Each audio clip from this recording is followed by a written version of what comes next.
Hello everybody and good evening. My name is Karen Napier and I have the huge privilege of being the Chief Executive of the Reading Agency, and I'm very much the warm-up act tonight to this great panel.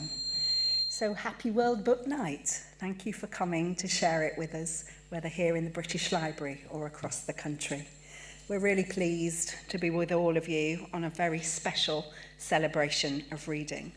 But for us at the Reading Agency, it's even more special as it's our 20th birthday year. So we're pleased to celebrate it with you tonight and throughout the rest of the coming months. So whether you are with us here in this beautiful British Library in London or across the country, watching through the Living Knowledge Network, we hope you will enjoy celebrating with us and celebrating all that reading can offer. Quick housekeeping. If you're at home, closed captions are available by clicking on the CC tab below the video. And for those of you who are here in person, remember to switch your phones to silent if you would. We are absolutely not expecting a fire test, so if it does go off, follow the stewards and the signs because it will be a real one, but I'm sure it'll be fine. So back to the Reading Agency. Our mission is about tackling life's big challenges through the proven power of reading. And tonight brings together World Book Night, this brilliant annual celebration of reading, and a programme that's very special to us, Quick Reads. It's a programme about life-changing, accessible books that are published each year to encourage more people to discover the joys of reading, particularly those who perhaps don't read so easily or face huge barriers. So each of you here tonight was given one on your way in. We hope you will really enjoy reading that quick read, but actually we really hope you might give it away, leave it somewhere, put it down, pass it on, and share that joy of reading to somebody else. So World Book Night would not be possible without the support of amazing publishers, brilliant public libraries, inspiring workplaces, and all of the brilliant people and organisations across the country that help us and are helping us this week give away over 80,000 books. So tonight is all about stories that shape us, and the book list which we're going to share is full of inspiring and exciting recommendations. We hope you think there's something for everyone. So after tonight, do check it out. We hope you'll find your next read and the read after and the read after that.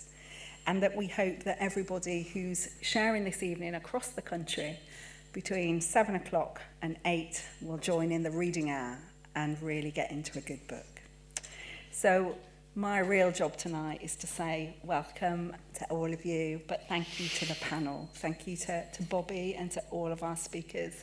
We're really honoured to have you here. We know you're big champions of our work and reading. Thank you for making World Book Night part of your agenda this year as well. So it gives me real pleasure, Bobby, to hand over to you and to say to everybody, happy World Book Night. Yay.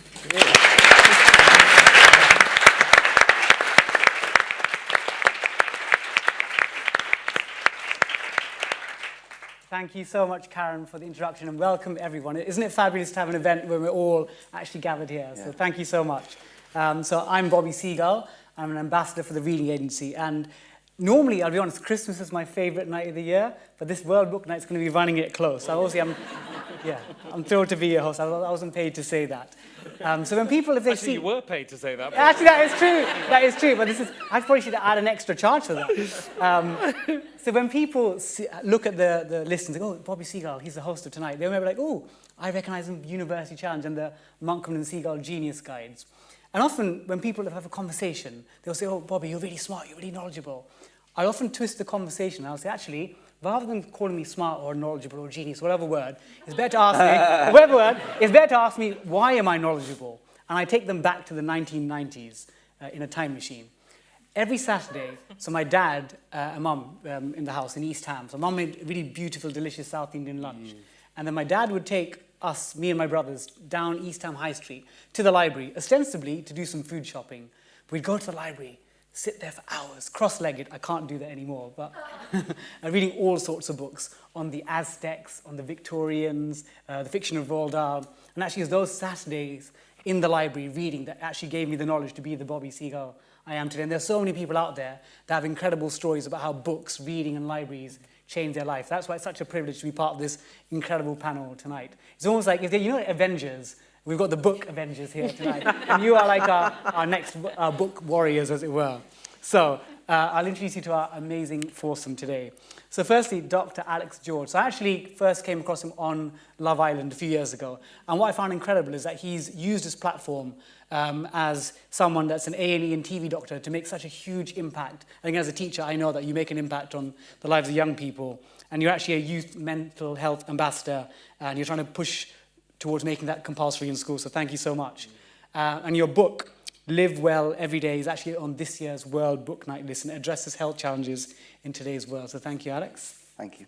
Thank you. And then secondly, here, we've got Dreda Mitchell. So Dreda's a fellow East Londoner like me. Hey, Should I do that? Should I do people. East London, yeah. And in education, it's not just a teacher, she's a former head teacher. I found out, I was going to call you a deputy, but you're a head teacher. She's also an ambassador for the Reading Agency and awarded an MBE for service to literature and education work in prisons. And actually, a good bit of trivia is that she was the first black British author to win the Crime Writers Award in 2004. So, quick. Thank you. And now here we have Ayisha Malik. So she's a former publicist, managing editor, and now a full-time writer.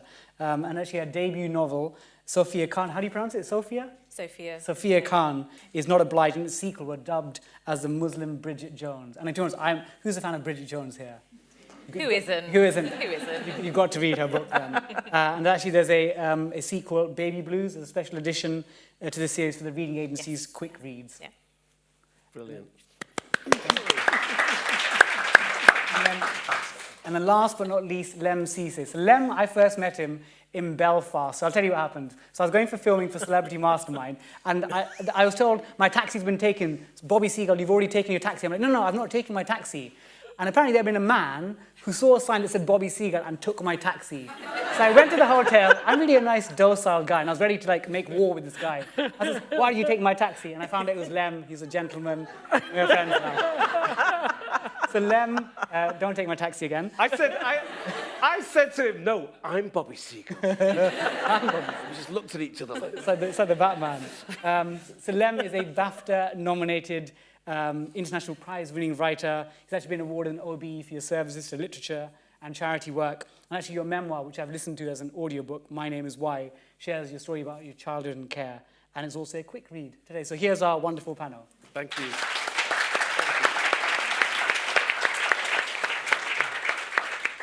So we're going to start off, obviously, we're here for World Book Night and quick reads. So I'm going to start with, can I call you Dr. Alex? Alex, definitely Alex. Alex, okay. Alex. So Alex, what does it mean to be involved with World Book Night? It's a huge honour, I think, to sit on this panel with, I heard, as you spoke about each individual, all the kind of backgrounds and things they've done. I've been very fortunate to sit here, I think, and with this audience here tonight. And, for me, when I was younger, I really struggled with writing. I've got dyslexia, and I felt I loved reading, but I found it difficult, and writing was even harder. And so to kind of have my own book and be here, it's just incredible, and I think I'd love for anyone else who's dyslexic or struggles with writing or reading as well, not to kind of let that stop you doing it, because it can be difficult. You might have to work harder or find other ways of doing it, but you can do it. That's really a powerful message, because again, when I teach in school, some of my students who are dyslexic, they'll say, oh, sir, I can't be a reader, I can't be a writer, but you're like a model showing actually dyslexia is something that actually you can read, write, etc. So yeah, you can do it. Absolutely. So now, Dreda, so you've been involved with this actually for quite a few years now in your capacity as a reading agency ambassador. So why you? What's your sort of rationale for being involved? Do you know what? I grew up in the East End of London, and I grew up in a household where we didn't have any books. What we had was my mum's hymn book, which she would take out for songs of praise. And my dad used to read newspapers, and there were no other books in my house. And the reason I know free books, and it's 84,000 free books that have been given away, are so important, is what my mum used to do is she used to send us off, and there were 4 of us, and we used to collect a couple of neighbours on the way, our friends, and we used to go to the Whitechapel Library. We didn't need any books in our house because around the corner was a building called the library where all the books were free. And they didn't just have books. Upstairs they had language tapes, they had fabulous music, and we were really lucky as well. Don't tell my mum, but we used to sneak next door into Whitechapel Art Gallery at the same time. And it's a really important thing to me to talk about that as somebody working class, because very often we talk about working class communities, oh, they're deprived, this and that. I grew up in a working class community that was completely rich in terms of literature, rich in terms of art. So people need access. That's what it's about. And what the Reading Agency does, it gives people access to amazing range of reading material. Absolutely, that's so wonderful to hear. So We basically don't need to answer the question. We really don't. Can't add anything it's to funny, that. before this session, I actually listened to lots of podcasts about all of them, so I feel like I know what they're going to say. So Ayisha, so what's your So rationale? similar to Dreda, actually, I didn't grow up in a family where we read books. And also, actually, I guess now, as a writer, it's also a very isolated thing, being a writer. And so what World Book Night does is it brings a community together. And I think I like that feel, this idea of having a reading hour where we're all dedicating a whole hour to reading together.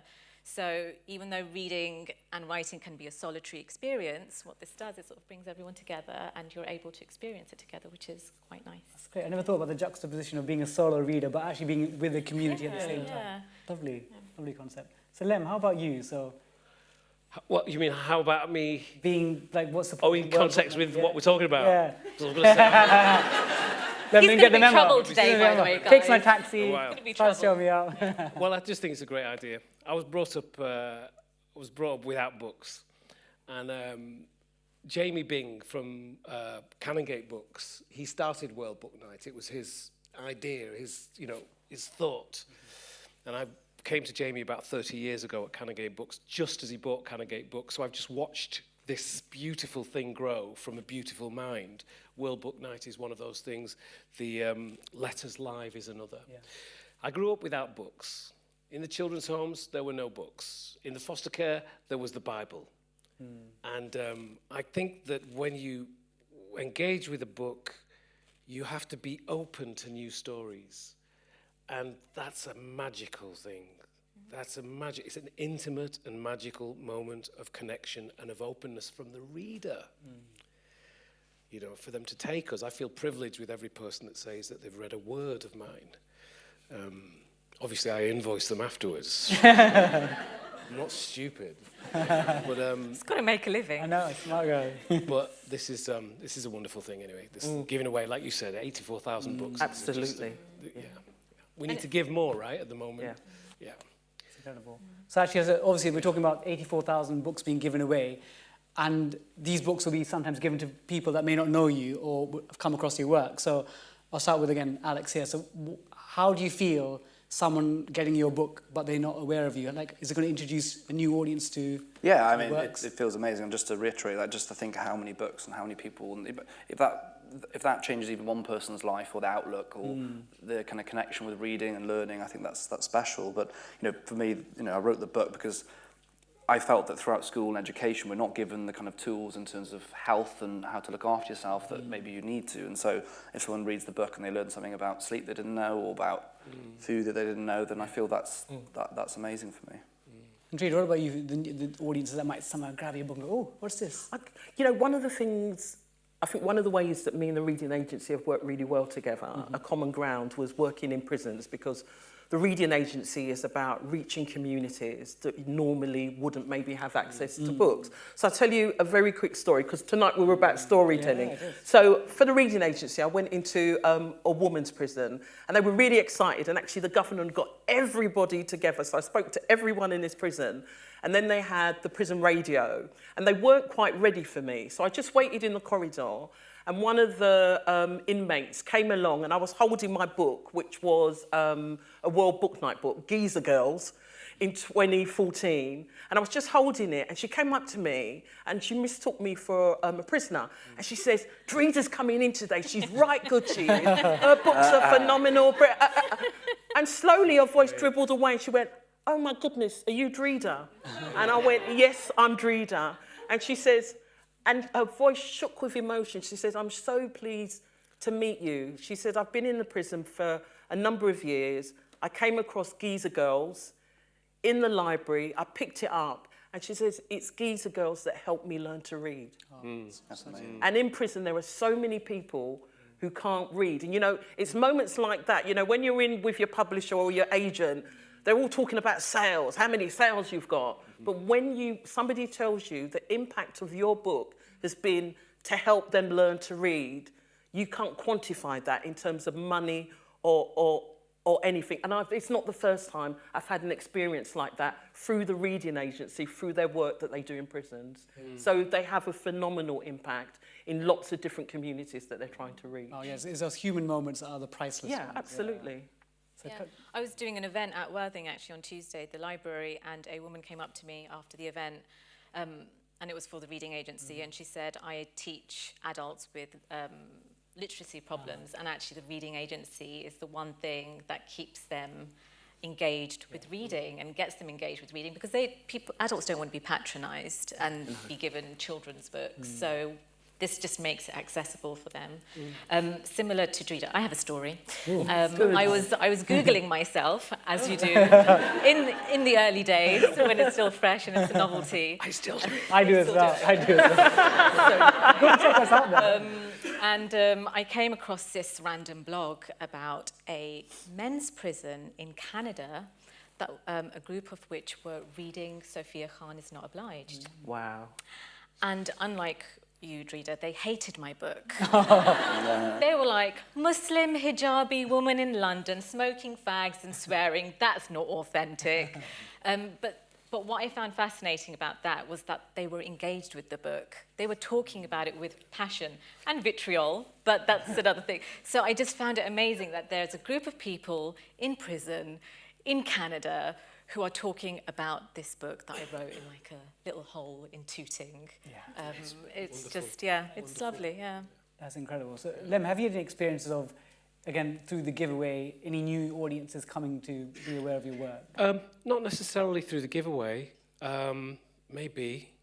More generally, like, have you ever come across a reader or someone like Happens all the time. all man. the time, on All the the way here, time. you're mobbed by. It happens all the time, though, because we can contact each other much easier now. So I'll get a tweet or an email or a message every other day. No, that's not true. It's not true. You can say that, but it's not true. Every 2 years, I'll get one message. You know, it's a book that has an effect, and people feedback the effects that it's had, and that it is a weekly conversation. Can I add to what Yeah. Lemn was saying? I met Lemn a number of years ago for the first time, but I'd seen him on telly for years. And I remember you years ago, back in the day when you used to do your poetry. Yeah. And I think that Channel 4 programme that was black, I can't remember. Do you remember it? God, Black on Black. Black on Black. Wow. That was the first time I ever saw you. So Lemn was someone I always wanted to see, and I knew a lot about Lemn's work and Lemn's books and his memoir. And when we met, I never said it to you, but I'm a reader, and I was like, wow, it's Lemn Sissay, you know? Wow. So you're talking about not knowing but that's the power that your work has. So I just wanted to say, I'm able to say that to you as a reader on stage, You're properly famous, because I'm properly famous. Because It can't work against you, you know. Yeah, maybe.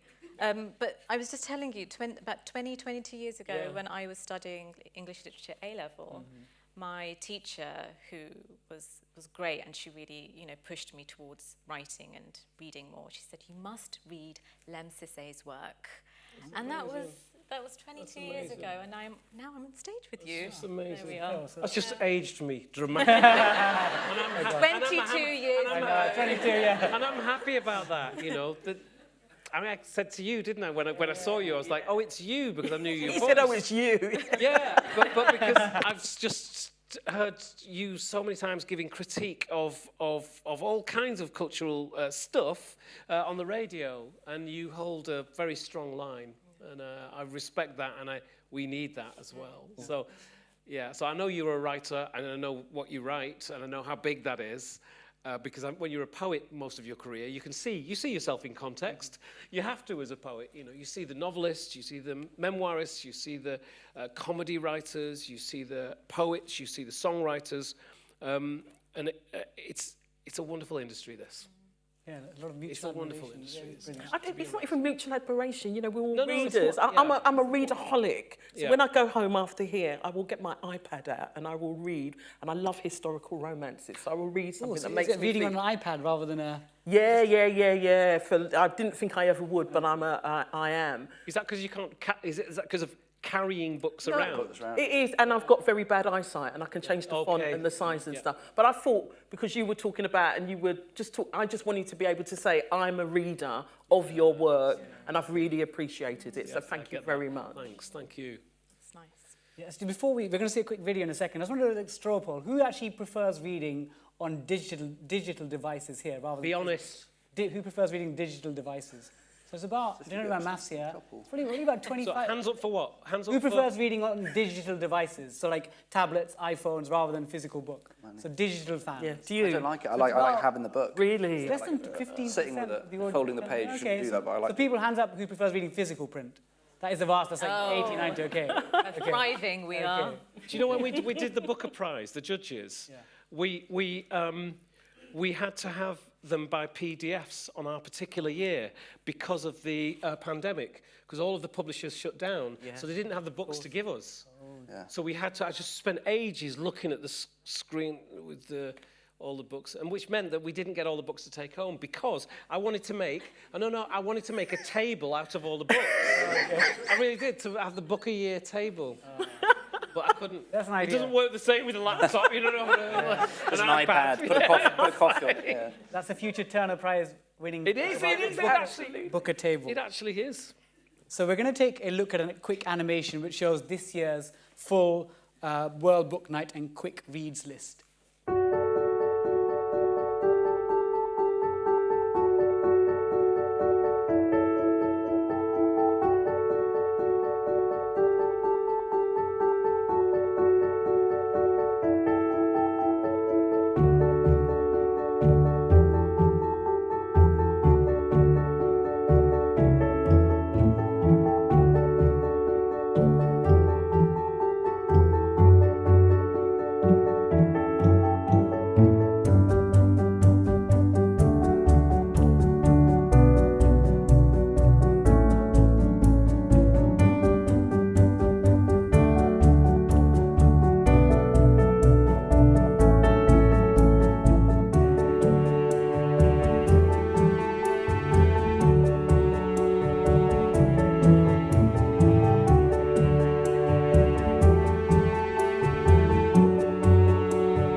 Great list of books there. So you can also check out worldbooknight.org to find out more about this year's titles or the free audiobooks. So we're going to spend some time now talking about what inspired the writers here to get into writing and reading as well. So we're going to start with you, Dr. Alex. So for your book, Live Well Every Day, what was the sort of inspiration? What made you wake up one day and think, actually, I want to pen this book or type it rather? Well, when I went to med school, my idea around health or being a doctor was all about, working in A&E and car accidents and heart attacks and treating these things. And I was really excited to go to university and learn about treatments of these different, diseases and what you do and that kind of stuff. And it wasn't until kind of fourth or fifth year that I actually personally went through a difficult time where I probably was going through a bit of depression, I think, at the time. I was lack of interest in things and I lost interest in my studies. I wasn't excited about car crashes anymore. There's more stabbings, I don't know. And I think I just lost my way. And I thought, God, what's going on? I don't understand what's happening. And I did what anyone would do. You ring your mum. I was like, Mum, things aren't good at the moment. And she said, well, are you doing anything that actually is conducive with feeling happy or feeling good in yourself? And I thought, well, actually, I don't go to bed at a reasonable time ever. I'm lying in. I don't get any natural light. I'm not seeing friends. I'm eating terribly. When's the last time I went for a walk or exercised? And I had this real moment of realising, like, gosh, I've let things go. And she had this idea. She was like, we're going to do thought of the day every day, which was very wise. And we made a plan about getting life back going again. And a couple of months later, I felt so much better for just going out for a walk each day, eating the right things, doing a bit of exercise, talking to my friends, organise things. And I realised a few things. I was like, number one, I'm nearly a doctor and I didn't have a clue about really looking after myself. And secondly, that I felt real shame about speaking to the med school or talking to anyone about it. You know, I only really spoke to my mum. So I thought... Was there a stigma? I think it's a huge stigma. I think particularly being a medic, like, doctors are often the worst at, A, looking after themselves, and secondly, talking to anyone if they're struggling because they feel like I'm the healer or I'm the person that's supposed to look after. So fast forward a few years, and what I wanted to do with the book is put down on paper all the things I wish I'd understood coming out of school and going to university, just what you need to know to look after yourself on a very basic level and how to kind of live. You know, life isn't perfect. We all have our challenges, ups and downs, but give yourself the best chance to feel good each day. And what was the process of writing for you? Was it like you'd sit there thinking, okay, I'm going to smash out 1,000 words today, or was it like... Well, most of the book was done throughout the pandemic, to be honest. Like late nights after A&E and stuff. It was kind of, I think doing the book was a real thing to put my energy into in that time, with everything that was going on. It kind of like you could kind of immerse yourself into... After A&E, did you say then? Yeah. Wow. Evening times mostly, but I was living alone. I was bored. It's difficult, and I really have a huge appreciation and respect to those who've written so many books around me, because it's so difficult. It is hard to do, and but I'm very lucky. I've got Carly sat here who helped me write a lot of it as well, certainly in the early stages, and just helping get the ideas on paper, because I have no idea how to write a book, to be honest. Like, where do you even start? I guess with a piece of paper or... I'll give you a tutorial. Yeah, you give me the next one. So actually, Dreda, on to you. So I want to talk about, so you wrote One False Move after years of working in prisons. So like the experience of working in these sort of young offenders institutes, how did that actually influence your writing? I wrote One False Move, which is about a young girl who's come out of prison and she's got a young daughter who she hasn't been with, and she's determined to make that change, and then she ends up near bad company and she could make one false move, lose her daughter and be back in prison. And that was the story I was continually hearing from prisoners, particularly female prisoners. And you know what, it reminded me of how I kind of got into writing. I ended up as a teacher, head teacher, but I actually had, back in the day when you had O-levels, not GCSEs, I had an O-level grade C in English language. And that was no bad thing, but it wasn't an A or B. And I wanted to write. So I found this fabulous course in Time Out at the Groucho Club, which I knew was a members club. It said you didn't need to be a member. And I rang up the woman, she said, I've got one space left. One space left. And I tell you this, and this person is still my mate and friend. I told my friend, and they thought they were trying to save me. They said to me, don't go. They said, someone like you won't fit in. And they meant the you was, all right, you're a teacher, but don't jump out your pram. You're still from East London. Your parents still left school, both of them, before they were 16. All right, so you've got an O-level C, but you know what? It's no biggie, you know, and stuff.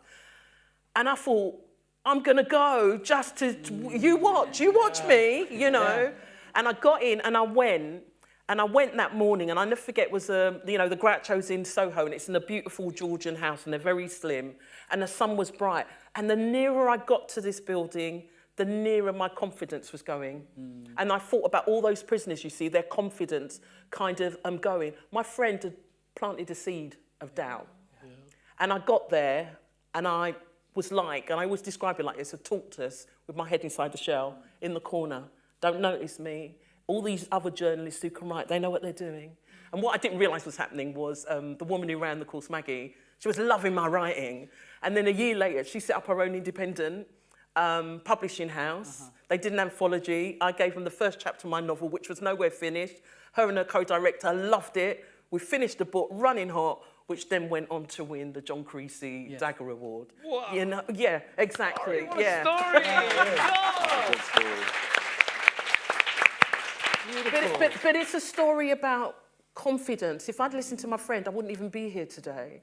And I wrote One False Move because I wanted to give all those prisoners I met, all the prisoners I wouldn't meet, all the young people in Young Offenders Institute who really want to make a change, because the biggest problem is reoffending, who really want to make a change. I want them to be able to read a book, that gives them the confidence to get them through that open door, to find all the people who will support them, the accommodation, the jobs, you know? So, you know, I think the quick read books are powerful books in terms of really changing people's lives. Yeah, they really are. That's absolutely incredible. So we're going to move on to rom-coms here. So actually, I'll make a little... I don't like talking after Dreda. Do you know what? I heard something once, and I think it's true. It's that the person who comes on before you, if ever you're on stage and somebody comes on before you and they absolutely light up the audience, and the audience are like, oh my gosh, that's the best thing I've ever seen, and you've got to come on next, right? Yeah. Ever seen. All they have done, like, at their best. Counselling session, guys. Yeah, no, it's public therapy. This is true, because people will often come on stage and they'll say, how can I follow that, etc., which is fair enough, and it's true. But what they've done is woken up the receptors of the audience, who are more open then to listen to new ideas. So they're more open to whatever it is that you've got to say. I honestly believe that. Are you all open? Are you guys A great story. Really A great story. My Depends on any wines I've had, I mediocre guess. story.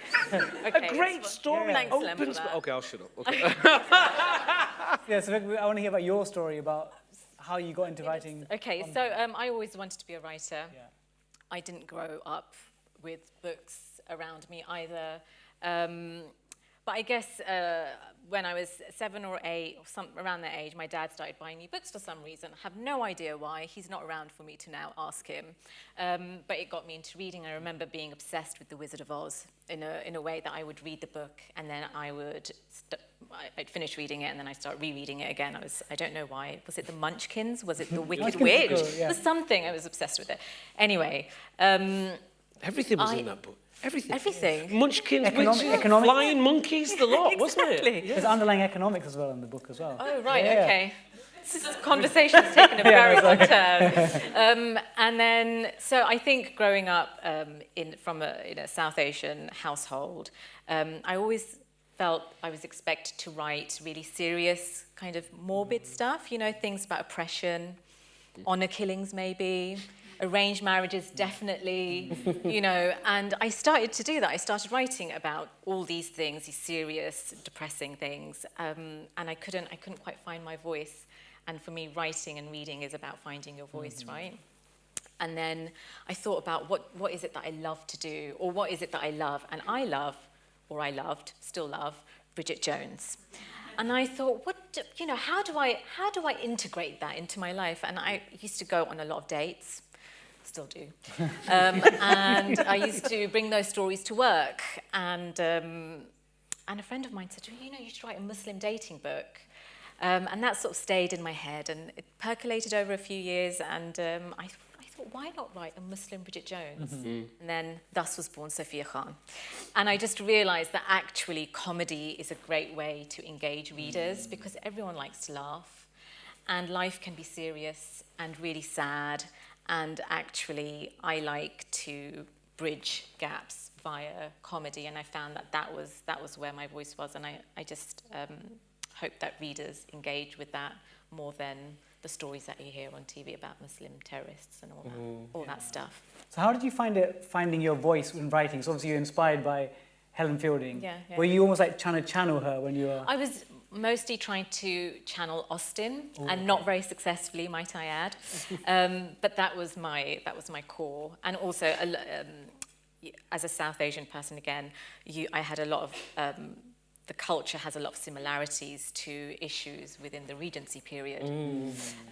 So courtships and obsession with marriage, that kind of thing. My mother. There we are. Always talks about that. My mother. Yeah. And so, I found those similarities, and I kind of employed that in my writing. Thank you. So Lemn, I want to talk to you about My Name is Wise. Again, I listened to the audiobook a couple of years ago. Was it a year after I met you? Yes. And it was very powerful, very moving. Yeah. What sort of provoked you to write that? Because obviously it's a powerful, moving piece, and it must have emotionally been a journey to write it as well. Yeah, the emotional journey is separate to the writing journey. Okay, it's very important that you look after yourself. For me, it was therapy and various other things, and that's important. That's got to be in place to allow me to be able to write. Was that done before? So the writing isn't the therapy. People often say, "Oh, you're right. Was it therapeutic?" I think if it was like therapy, I would just by going to therapy, I would just put the book on the other side and I would talk to it, but it wouldn't talk back and it wouldn't ask any questions. So it's not therapy, and it wasn't cathartic. Essentially, it's the creative process allows itself to all forms. So what am I saying to you? Yeah. Now about see, you're able to separate what the emotional journey is. Because in my mind, I think if someone's writing, when I write, although mine's about maths and education, it's not as exciting, but I'm like invested when I'm writing. Can I give you an example? Yeah. Can I just, I'm interrupting, but can I give you an example? Please do. Okay, so you've got a sum, you've got to do a mathematical equation, yeah? It's better you do that you're still in your see yourself. It's better that you do that you're not a mess psychologically. Yes. Now you can probably do it as a mess.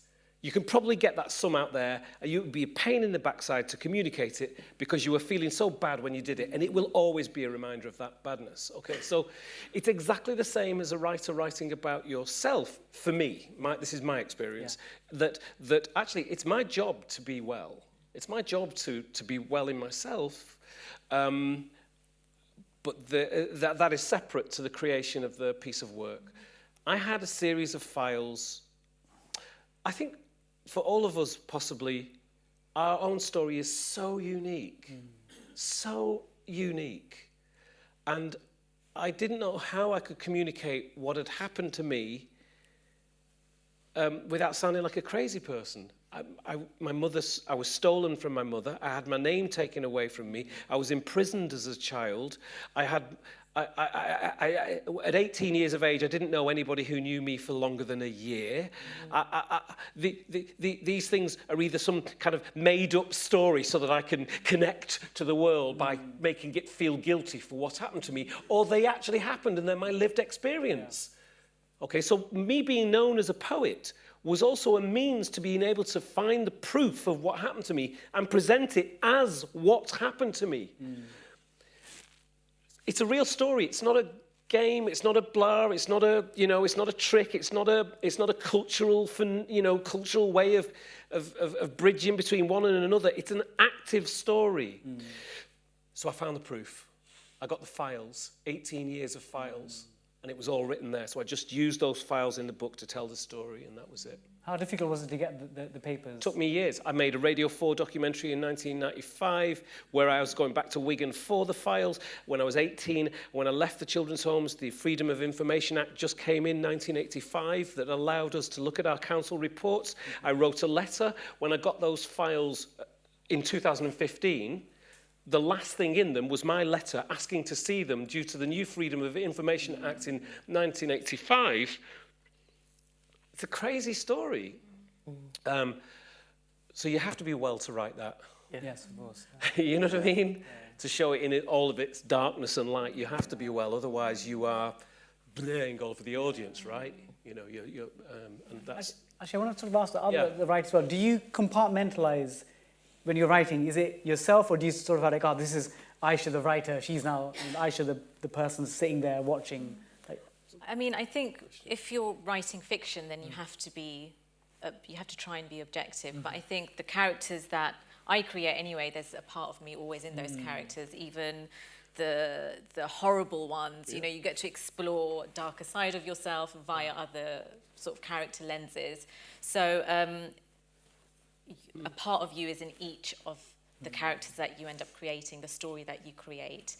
But also you have to sort of step away from that to be able to try and see things objectively and step out of your own shoes, because I know people bandy around the word empathy quite a lot when it comes to reading. But I also believe that if you're writing a story and you're writing about characters who are unwholesome or unlikable, you still have to do them justice because that's their lived experience, and they also have a lens and a perspective.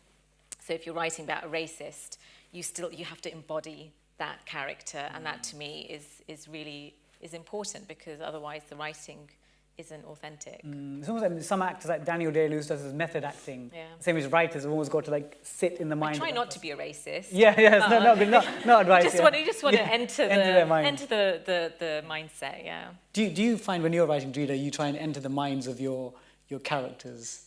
I have to enter their minds to get to know them. I think I differ in the sense I don't think there's a bit of me in most of my characters. I'm nosy, you see. I like looking through the window and looking at people. I'm always the one, if you ever see me, I'm the one in the room. I'll be at the side watching what's going on, you know? I like to write. That's why you're a good head teacher, the one coming through the... Exactly. I like to write about people. I'm fascinated by people. Sometimes there's a connection with me, but often there isn't. I'm not really that interested in writing about me too much, except when it came to the book that I've just had that's come out, and I've wanted to write this book for 10 years. And it was a big leap to do it. And I write with my husband, and we wrote this book, and I've been wanting to write it. And you know, by the end of the book, I was in absolute tears. I was in bits, as they say in East London. Bits. Total bits. Yeah. I was in bits. And I said to my partner, Tony, I said, the next book, I can't do that because I don't have the emotion left to do that. I cannot do that for every book that I write. I can't, because there won't be anything left of me. And essentially for me, I love my writing, but my writing's a job. You know, can you imagine you go to your job every day, go to the office, and you think, I've got to put all my emotion into it. You wouldn't last a week, would you, really? But I think with writers, every now and again, there are things that we want to write, and we have to open ourselves to do it. But in the main, I like to write about people. I'm just nosy. Nosy about staring through the window. Yeah. Thank you. Dreda, can I ask, what's the title of that book? It's Say Her Name. Thank you. Of course it is. Sorry. Say Her Name. I just wanted everybody to hear that as well. Yeah, I didn't want to say that because this is a reading sorry. agency event. It's not for me to publicise. Say Her Name. Say her name. Say her name. I remember it now. Thank you. Thank you, Dreda. So, Alex, your book is obviously non-fiction, but you try... How do you go about the process of trying to weave your stories into it? Well, I think that I started writing the book at the beginning of the pandemic, and halfway through that, and I'm writing a book, bear in mind a lot of it's about looking at your body, but looking after your mind. And, you know, sadly, my brother died halfway through that book of suicide, by suicide. So I kind of halfway through the book, I was writing about looking after yourself and, you know, reaching out, need help and what to do.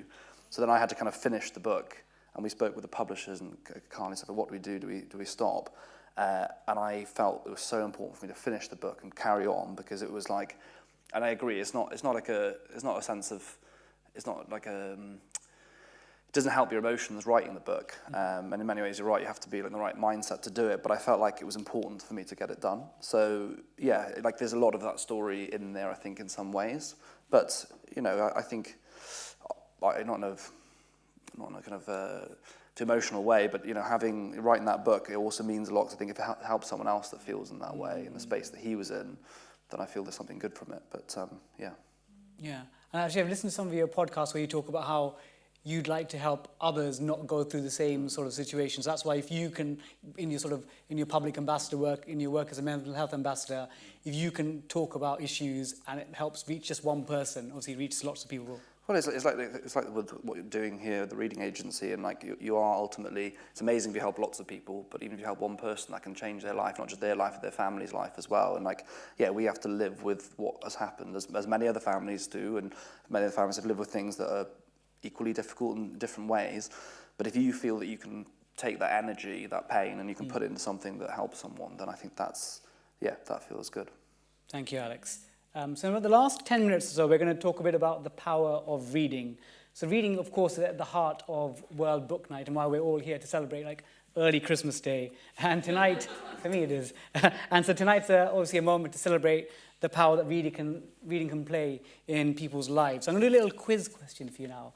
So I've got a, of course. I wasn't expecting this. I'm not expecting this, okay. Off script. Okay, so I've got a £10 note here. It's not a prize, I'm not going to give this away. So I'm going to read you a quote in true Jeremy Paxman style. So, I declare after all, there is no enjoyment like reading. These are the words of Caroline Bingley from which, anyone on a buzz-in? Which? Prejudice. Malik. Pride and Prejudice. Pride and Prejudice, yes, correct. So actually, if you look at the back of a £10 note, it says, there's a quote with a Jane Austen face. It says, "I declare after all there's no enjoyment like reading." So I know Callum... Is that right? Yeah. I did not know that. Oh. So You did not know that. who didn't know that here? See, look, have a look. Yeah, I'm not going to get that up for Lemn. You can keep it now. Lemn's like, oh, who's there? I can't even see that it's a 10. But so I think that, again, I recently listened to, I didn't read the book, I listened to Pride and Prejudice recently. And actually, the quote, actually, she wasn't being very positive about reading, but if we just take it at face value, I think it says something about a nation that we put a quote about reading on a banknote. I think it's a really powerful, powerful message. Thank you. Cool. Yeah. So I actually wanted to follow that by asking why you think, I guess, why reading is important. Because again, in the modern world, I know my young students, there's so many things competing for their attention. There's Netflix and there's Instagram, there's TikTok, there's TV, there's maths lessons. But what is it, I'm going to start with you, Lemn, this time. What is it about reading that is so needed? Or is it not needed?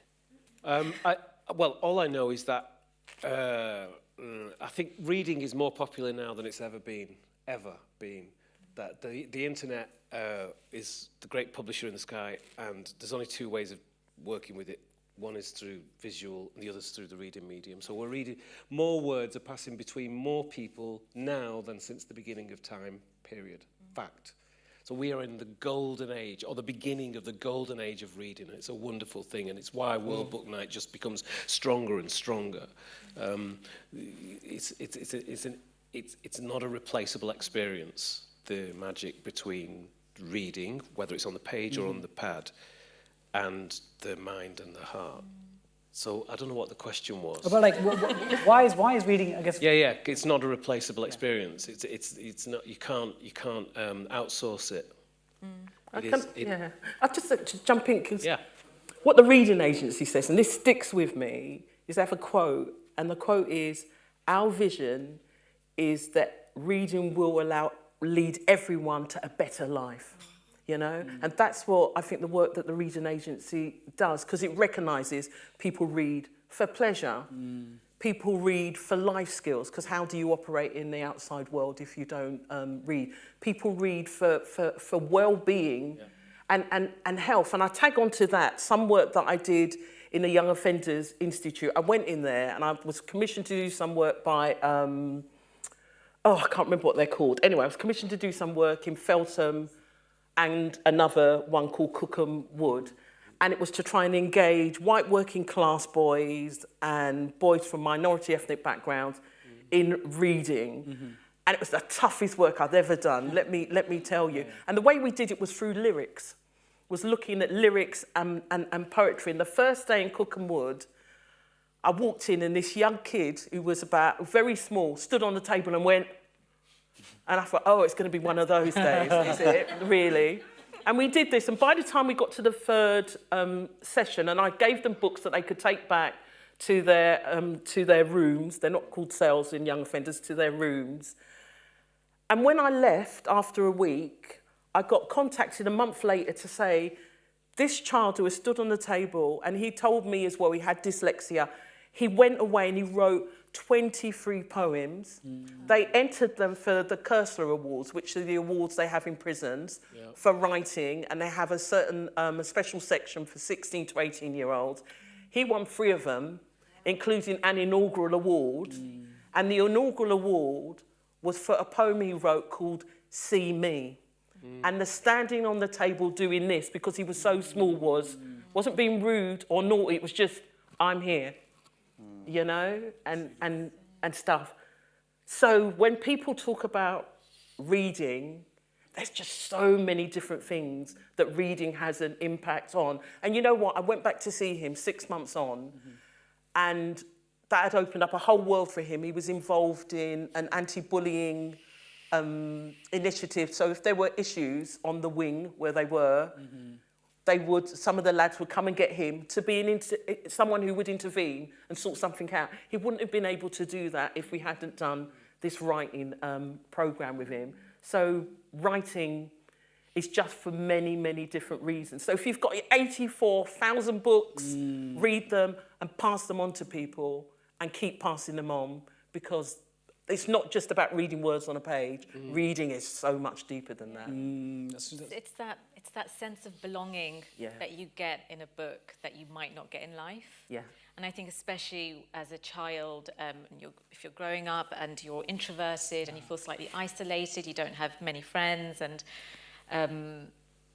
it takes you to a place where suddenly you can begin to try and understand the world around you. And it's okay to read books that are difficult as well, about difficult stories and difficult lives, because it helps you to navigate your own difficulties. Absolutely. And it's just the story is revealing itself to you, and you are being revealed to yourself via these stories. And I think that's a really beautiful thing as well. Really is beautiful. Actually, I want to sort of talk a bit about the benefits that we can gain, like I guess in our mental and physical health. Alex, how do you think reading stories can change us?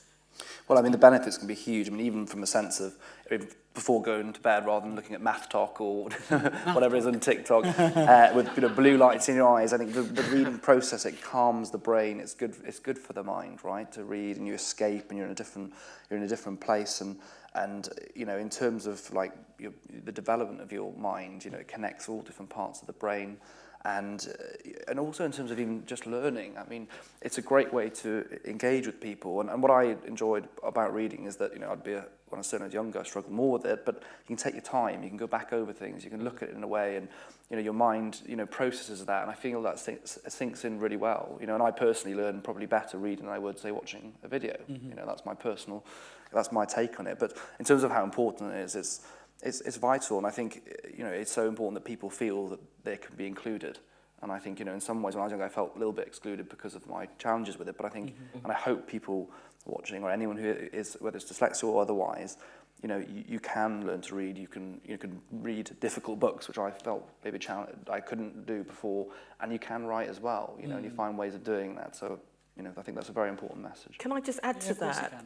Sometimes I think when we talk about reading, we miss out the ways that different cultures kind of approach it. And oral storytelling is so important. This was really important for me. So I'll very quickly say this. When I was growing up, on a Friday night, some of my dad's friends used to come around and they would play dominoes. And all these guys had left school by the time they were 13. And they would play dominoes. And I don't know if you've seen black guys play dominoes. It's all very, very dramatic and banging down, and stuff. And as they're banging down, these guys who had all left school by the time they were 13 or 14 would tell stories. And they'd tell stories, and not just tell stories, they'd do the characters' voices and stuff. And I remember when we were young, we used to sit on the floor, and we used to call it listening to the big people and stuff, So reading's wider than just things that are written down, because we're talking about storytelling. And storytelling in lots of communities is done verbally. And I think when you're talking about sometimes people who find it hard to engage with words, they can engage with stories verbally. There are lots of different ways to engage. And audiobooks have helped that, of course, Yeah, a lot as well. absolutely. Actually, so for the last question to the panel, I'd love to hear what was the sort of first story that got you or compelled you to read? Like, I'll share, my one was, not a specific story, but strangely enough, my dad, he had a set of folk tales from Belarusia and Ukraine. I actually found them. So when I was 4 or 5, we used to read, Belarusian and Ukrainian folk tales. So it was, again, it's quite topical now. So what was the sort of first book, Lemn, that you remember? Like fiction? It could be non-fiction. That Old Possum's Book of Practical Cats. Oh, that's written by T.S. Eliot. Really was the one that stuck in my mind, and that was when I was with my foster parents at 7 or 8 or something like that. And 2 years ago, T.S. Eliot asked me to be the reader of Old Possum's Book of Practical Cats. That's very nice. I got to be the voice. That is amazing. That's incredible. It's very special for me, that was. But I guess that's the one that comes to mind. Or the Bible. There was a lot of stories being told in the Bible. Which really makes sense, because I thought that God was a cat when I was It could be. So I don't understand how that happened. But those two things. Thank you. Ayisha, how about you? Oh, mine was The Wizard of Oz. Oh, Wizard of Oz, of course, The sorry, economics. you You could have been an economist.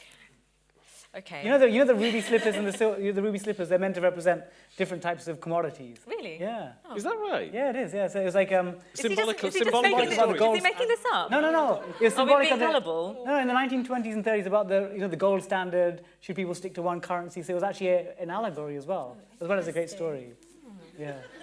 Yeah. So maybe if you reread your books, there'll probably be some economics as like underlying. There we are.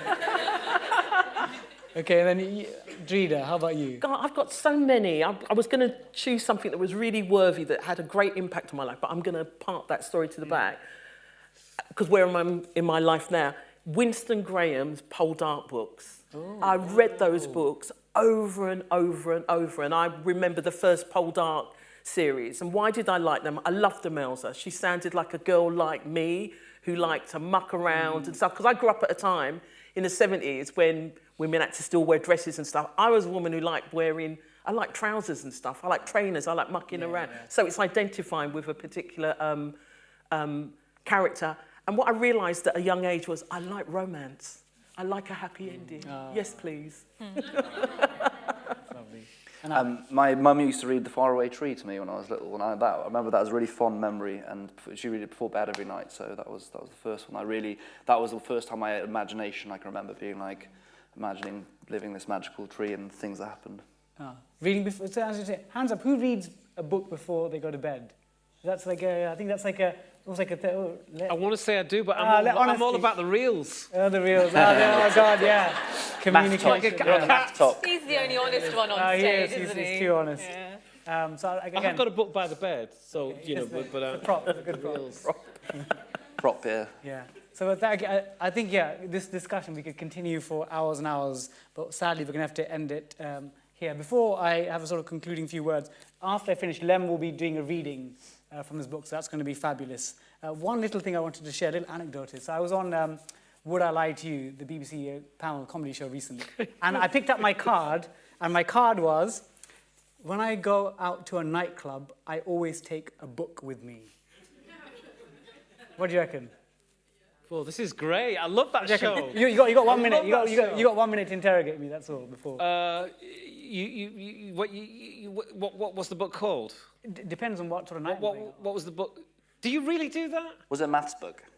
No, maths is impractical to have a pencil. I'm interested in what nightclub you were going. Depends on my friend. What else? Actually, that's a good question. What nightclub were you going to? Depends on my friends. I'm not the leader. Depends on the book, depends on the friends. Yeah. You're being very vague. He is being very vague. I think it's not true. It's a lie, yeah. Wait, do you ask the audience? What do you reckon? Lie or true? Lie. Okay. Hands up, be lie. true, innit? Hands up, It's gotta truth. be Hands up, true. truth. Actually, Hands I up, think it's true. Hands up, lie. Is it I an think it's audio true. book? It's true. Okay. He takes it because he wants to be interested Is in it the an nightclub. audio book? So Sit there let me like open up. Yeah, exactly. Oh. I've got a book with He takes it to be interesting at the nightclub so that people look at him and go, God, who's that guy reading? Yeah. So I can reveal it was a truth. There you go. Take a nightclub. I'll take a book out. There you By the go. way, you could have done that game all night. I know, for 1 hour next time, I know. Well, thank you. It's been a really fascinating discussion for all of you, again, in the audience, and for those who are watching via stream across the country. And again, if you're here in person, we're selling copies of this year's Quick Reads. You can buy as a gift for yourself or someone else for Christmas as well. That'll be a double whammy. So the Quick Reads and the World Book Night books are available in local libraries, bookshops, and the Quick Reads are just £1. Great bargain. And if you're watching online, you can click somewhere on the screen to get it. So it is technically, we are in the reading hour. So again, we encourage you outside, if you're watching streaming, read a book or have a discussion about a book. And again, if you use social media, #reading hour. But I'd like to give the stage to Lemn to read an excerpt from My Name Is Why. Okay, this is an excerpt. An excerpt. We only use those words with words, don't we? Excerpt and preface. Preface. Yeah. You never say, "Oh, I'm going out, but I'll have a little preface." Yeah, you could do it. You never say that, but when you read it in a book, you're like, "Oh yeah, preface." But we never. It's only in books it says preface. It's true though, isn't it? And you think it's normal. It's not. Preface. At 14, I tattooed the initials of what I thought was my name into my hand. By the way, there's you can't hardly see it because of the lights, but it's there, NG, and there's a tattoo of a cross there. Can you see Oh, that? yeah. I can see that. And there's a tattoo there of DA. That was my first girlfriend, Diane Arnold. I didn't realise that DA is also Duck's arse. and also that it would be on for life. At 14, I tattooed the initials of what I thought was my name into my hand. The tattoo is still there, but it wasn't my name. It's a reminder that I've been somewhere I should never have been. I was not who I thought I was. The authority knew it, but I didn't. The authority had been writing reports about me from the day I was born. My first footsteps were followed by the click, clack, clack of a typewriter. The boy is walking.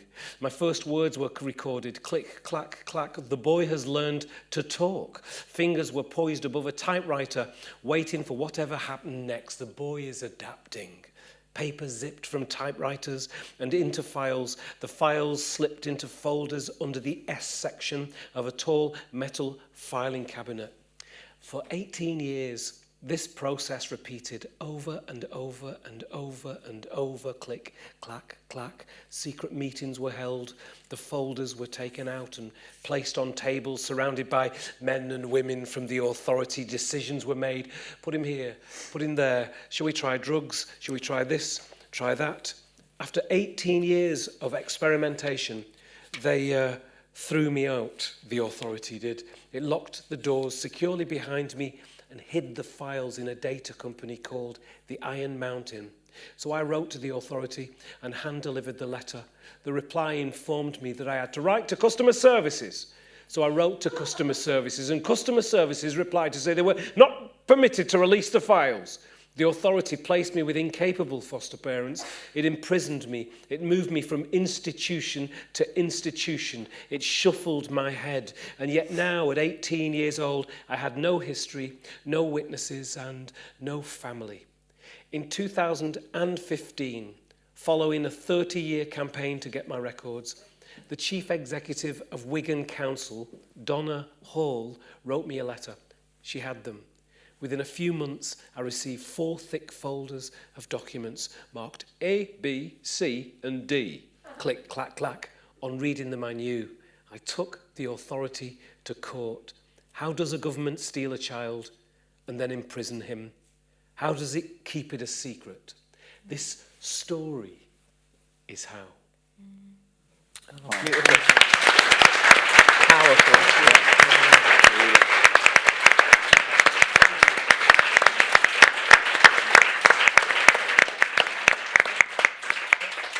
Thank you so much. Really powerful. And again, a massive thank you to our panelists as well. Fabulous panel today. Thank you, Alex. And Dreda, you, Bobby. Ayisha. Yeah. Yes, thank you. And thank you to all of you as well. Thank you.